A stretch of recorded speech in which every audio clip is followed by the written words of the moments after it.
On to another topic that's kind of related because there are some shows about these women. It's reality television. Oh, don't even get me started.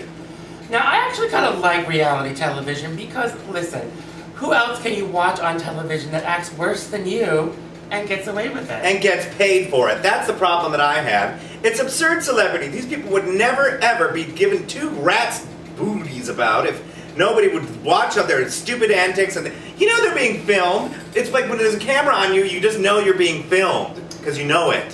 What I think I like about, like, say, the reality program, like, for example, I was up for the Real Housewives of New York, but apparently I didn't fit the... You're not real and you're not a housewife, so I guess you didn't make that cut. No, I didn't fit the demographic. I was too young for the role. But anyway, basically what they said is that these women are supposed to, like, the Real Housewives of New York, they're supposed to be wealthy, but, like, did you notice that one of them lives in Brooklyn? I mean, not to, you know, criticize Brooklyn, but if you have money, you live in Brooklyn. Well, it's a borough. I mean, it is New York proper.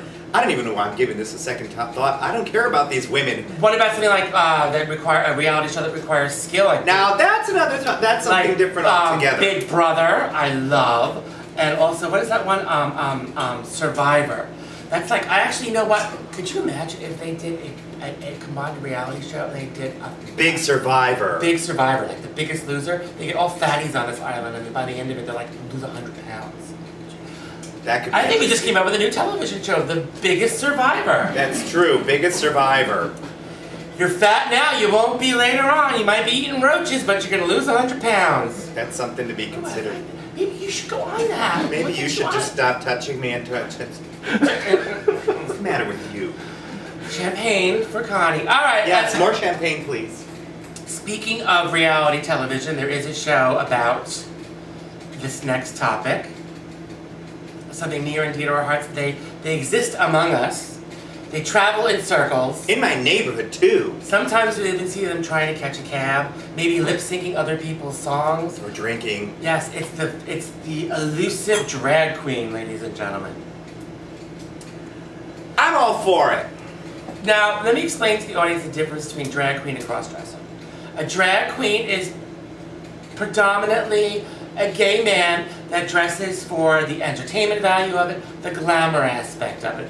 A crossdresser is more likely than not a straight male who kind of looks like your father's secretary. Yes, and it usually is my father looking like a secretary. I'm not my father proper, but yes, it's rather eerie, kind of like Tom Bosley in a pencil skirt. A transvestite is a individual that dresses in women's clothing for a certain sexual and or psychological thrill. And a transsexual, whether it be male or female, is someone that identifies as not the gender to which they were born.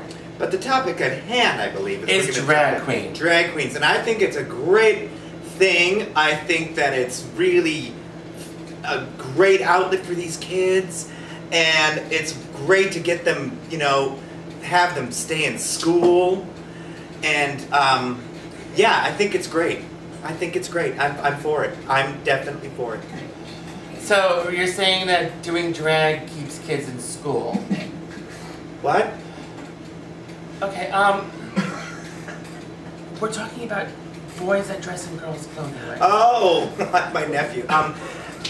Yeah, I think it's cool. Just don't wear my things, please. Oh, don't worry, they won't. Okay.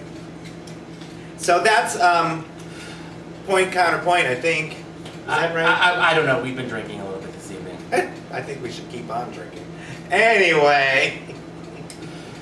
That SMARTS has been brought to you by Lips Restaurant, where we've got these delicious cocktails. New York's #1 drag dining emporium. Empty! And it's also brought to you today by the movie What's the Name of the Dame? It's a great film. And it features lots of interesting people, of which we talked about. There are people like to entertain in different outfits, and they sing ABBA songs, and they're being interviewed. And you can find out more about it by going on the web thing at what'sthenameofthedame.com. Thank you for joining us, ladies and gentlemen. As always, I'm Connie Cat. and I'm drunk. That's SMARTS.